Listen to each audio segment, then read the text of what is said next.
एक एक करके यहाँ आ जाओ। पिछले साल भी गए थे हम और उम्मीद है आगे हर साल जाएंगे। बहुत अच्छा एक्सपीरियंस रहा था हमारा। और अमरनाथ जी की एक बहुत ही यात्रा का सबको इंतज़ार होता है और पिछली बार मैं पहली बार गई थी और वहाँ जाके ऐसा लगता है उस गुफा में जाके कि यहाँ पे बहुत ही पॉजिटिव एनर्जी और पॉजिटिव वाइब्स हैं जो फील करके आपके एक अलग ही ऊर्जा आती है, आपके अंदर अलग से एक एनर्जी आती है।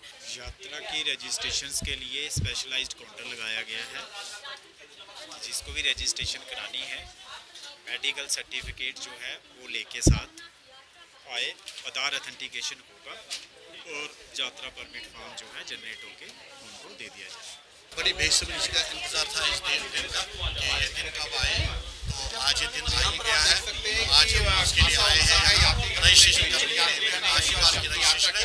कोविड काल में तो 2 बार हम नहीं गए थे पर रजिस्ट्रेशन की थी, तो आज हम दोबारा आए रजिस्ट्रेशन किया कि बड़े इच्छुक है कि बाबा